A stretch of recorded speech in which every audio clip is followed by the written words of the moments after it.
የካቲት 20 ቀን 2018 ዓ.ም ሰላም ጤና ይስጥልኝ አድማጭና ተከታታዮች ዕለታዊና አዳዲስ መረጃዎችን ይዤላችሁ መጥቻለሁ። ከዛ በፊት ግን ዋና ዋናዎችን ላስደምጣችሁ። እነ ዶክተር ደሳለኝ ጫኔና አቶ ክርስቲያን ታደለ የሻዕቢያን አጀንዳ የሚያስፈጽሙ የውክልና ተዋጊ ናቸው ሲል የአብን ከፍተኛ አመራር አቶ ጋሻው መርሻ ከባድ ክስ ሰነዘሩ። ፋኖ ከዋጋ ከተስማማ ወዲህ በክልሉ ንብረት የማውደም የተስፋፋው የህወሓት ታጣቂዎች ስለተቀላቀሉ መሆኑ ታውቋል። ጦርነቱ በአንድ ወር ውስጥ ሊጀምር ይችላል። በህወሓትና በፌዴራል መንግስት መካከል በቀጣይ ወር ግጭት ሊቀሰቀስ እንደሚችል የአሜሪካው ተቋም አስጠነቀቀ።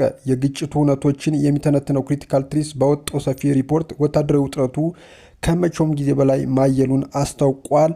አድማጭና ተከታታዮች ወደ ዝርዝር መረጃው እናልፋለን። ሌሎች ዝርዝር መረጃዎችም አሉኝ። እስከ ዝግጅታችን ፍጻሜ ድረስ አብራችሁን ቆዩ። የወልቃይት ጠገዴ ዞን ምክትል አስተዳዳሪና የጸጥታ ዘርፍ ኃላፊ ኮሎኔል ደመቀ ዘውዱ ህወሓት ለጦርነት ሰፊ ዝግጅት እያደረገ መሆኑንና ጀነራል ታደሰ ወረደም ለዚህ የሚሆን መመሪያ መስጠታቸውን ገለጹ። ኮሎኔል ደመቀ ትናንት ለብልጽግና ፓርቲ በተዘጋጀ ድጋፍ መድረክ ላይ ባደረጉት ንግግር ህወሓት አሁንም ለጦርነት ዝግጅት እያደረገ እንደሚገኝ አስታውቀዋል። በተለይም ጀነራል ታደሰ ወረደ ከእያንዳንዱ ወረዳ 2000 ተማሪዎችንና የመንግስት ሰራተኞች ለጦርነት እንዲሰለፉ መመሪያ መስጠታቸውን እንደሚያውቁ በግልጽ ተናግሯል። ሆኖም ይህን መመሪያ ተቀብሎ መሰለፍ አለመሰለፍ የትግራይ ወጣቶች ውሳኔ መሆኑንም ኮሎኔል ደመቀ ጠቁመዋል። የፌዴሬሽን ምክር ቤት የቅርብ ጊዜ ውሳኔ ልክ እንደ ባልና ሚስት የቃል ፍቺ ያመሳሰሉት ኃላፊው ከዚህ ቀጥሎ የንብረት ፍቺ ይቀረናል ብለዋል። ይህም ማለት በትግል ሂደቱ ለሞቱ ሰዎችና ለተፈናቀሉ ወገኖች ህወሓት ካሳ መክፈል እንዳለበት ያመላከቱ ሲሆን ወደፊትም በጉዳዩ ላይ ተጠያቂነት እንደሚኖርም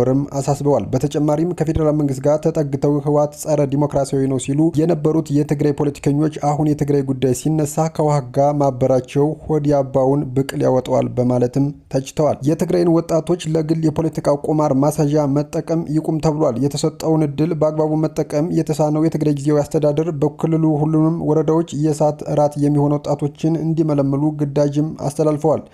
የጊዜያዊ አስተዳደሩ ለወረዳዎች ያስተላለፈው ግዳጅ እንዲህ ይላል።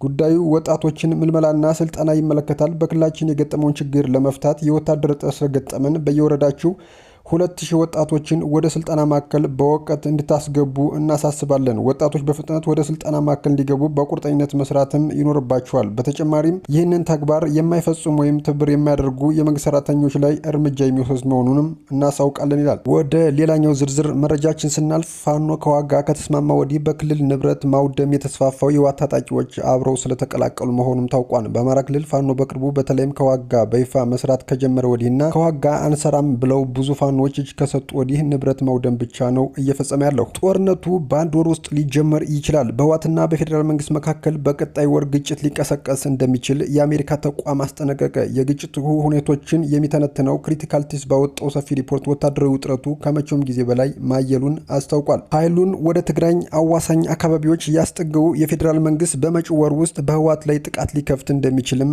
ተቋሙ ጠቁሟል። ሁለቱ ኃይሎች በየፊናቸው ከፍተኛ ወታደራዊ ዝግጅት እያደረጉ መሆኑን ተቋሙ ከአንድ ሳምንት በፊት ባወጣው ሪፖርት መግለጹ ይታወሳል። አሁን ላይ ትግራይን በሚያዋስኑ አፋርና አማራ አካባቢዎች ጦር አስጠግተው የተፋጠጡት የፌዴራልና የህወሓት ኃይሎች ወደ ግጭት የመግባታቸው ነገር አይቀሬ መሆኑ ተቋሙ አመላክቷል። በመጨረሻም ምዕራፍ ላይ ደርሰው ውጥረቱ ከፈነዳ በቀጥታም ይሁን በተዘዋዋሪ በኢትዮጵያና በኤርትራ መካከል ጦርነት እንደሚቀሰቀስም ተቋሙ አስጠንቅቋል። ሁለቱ ሀገራት በድንበር አካባቢዎች ከፍተኛ ወታደራዊ ዝግጅት እያደረጉ መሆኑን የሚጠቅሰው ሪፖርቱ የኤርትራን ጦር ጨምሮ ዋናው ጦርነት ዝግጅት እያደረገ ያለው በሰሜን ኢትዮጵያ ነው ብሏል። በዋናነትም በትግራይ አማራና አፋር ክልሎች አዋሳኝ ሲሆን የኤርትራ ጦር ትግራይ ክልል ገብቶ ከህወሓት ታጣቂዎች ጋር በጋራ እየተንቀሳቀሰ ነው ብሏል። የኤርትራ ወታደሮች ከአዲግራት እስከ ተንቤን ድረስ ዘልቀው መግባታቸውን የዓይን እማኞች ጠቅሶ የኢትዮጵያ ኢንሳይደር መዘገቡም ይታወሳል።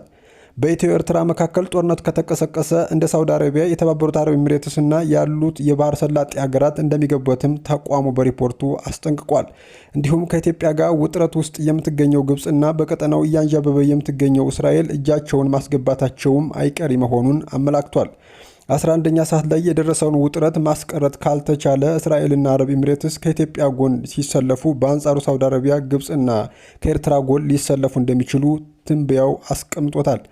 እነዚህ ሁለት ሀገራት በሱዳን ጦርነት ውስጥ እጃቸውን ያስገቡ መሆናቸው ደግሞ ስጋቱን ከፍ አድርጎታል። የሱዳን ጦር በተለይ ከቅርብ ጊዜ ወዲህ ከኢትዮጵያ ጋር እየተቆራኘ መምጣቱንም ይፋ አድርጓል። በመጨረሻ ወደምናየው ዝርዝር መረጃችን ስናልፍ እነ ዶክተር ደሳለኝ ጫኔና አቶ ክርስቲያን ታደለ የሻዕቢያን አጀንዳ የሚያስፈጽሙ የውክልና ተዋጊ ናቸው ሲል የአብን ከፍተኛ አመራር አቶ ጋሻው መርሻ ከባድ ክስ ሰንዝረዋል። የአማራ ፖለቲካ ውስጥ የተፈጠረው ከፍተኛ ነውጥ እና የአደባባይ ውንጀላ በኢትዮጵያ ፖለቲካ በተለይም በአማራ ክልል ጉዳዮች ላይ ትልቅ ስፍራ በነበራቸው የአማራ ብሔራዊ ንቅናቄ አብን የቀድሞ ከፍተኛ አመራሮች መካከል የተፈጠረው አለመግባባት ወደ አደገኛ የአደባባይ ውሮራ ተሸጋግሯል። ከብልጽግና ፓርቲ ጋር ባለው ቅርበት የሚታወቀው የአብን ከፍተኛ አመራር አቶ ጋሻው መርሻ በቅርቡ ከፓርቲው የተነሱበትንና በአሁኑ ወቅት በእስር ላይ የሚገኙትን ታዋቂ ፖለቲከኞች ዶክተር ደሳለኝ ጫኔና አቶ ክርስቲያን ታደለን በከባድ የሀገርና የሕዝብ ክህደት ወንጅሏቸዋል። ትግላቸውን ለአማራ ሳይሆን ለሻዕቢያ ነው።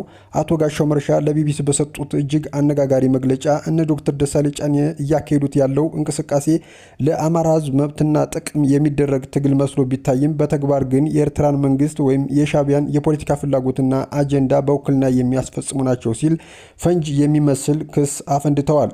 እንደ አቶ ጋሻው ገለጻ እነዚህ ግለሰቦች ፓርቲውን መርህ ወደ ጎን በመተው የግል አጀንዳቸውንና የውጭ ኃይሎችን ፍላጎት ሲያራምዱ በመገኘታቸው በስነ ምግባር ጉድለት ከድርጅቱ እንዲባረሩ ተደርገዋል። ልዩነቱ በሰላማዊ ትግልና በኃይል እርምጃ መካከል ነው። ፓርቲው ውስጥ ተፈጥሮ ስለሚባለው ክፍፍል ማብራሪያ የሰጡት አቶ ጋሻው ፓርቲው እንዳልተከፋፈለ አስረግጠው ተናግረዋል። በመካከላቸው የነበረው መሰረታዊ ልዩነት በስልጣን ሽኩቻ ላይ የተመሰረተ ሳይሆን መንግስትን በኃይልና በጠመንጃ መገልበጥ አለብን በሚሉ ጽንፈኛ ኃይሎችና የአማራ ሕዝብ ጥያቄ የሚመለሰው በሰላማዊ ፖለቲካ ትግል ብቻ ነው በሚሉ ኃይሎች መካከል የተፈጠረ የተካረረ የሀሳብ ልዩነት መሆኑንም አረጋግጠዋል። አሳፋሪ ክስ የበለጸገው ጋሻው መርሻ ክሳቸውን በማጥበቅ እነዚህ ግለሰቦች በአደባባይ ትግሉ ተሽጧል፣ መንግስት ይውረድ እያሉ ህዝቡን ሲያነሳሱ፣ በጓሮ በኩል ግን በሚስጥር ለመንግስት ደብዳቤ በመጻፍ ከነርሱ አሁን ካሉት የተሻለ እኛ እናገለግላለንና እኛን ሹሙን በማለት ስልጣን ሲማጸኑ የነበሩ ሁለት ምላስ ያላቸው ፖለቲከኞች ናቸው ሲልም ወርፏቸዋል። አድማጭና ተከታታዮች ለሰዓቱ የነበረ መረጃን ይመስላል። በሌሎች መረጃዎች እመለሳለሁ። እስከዚያው ግን መልካም ቆይታ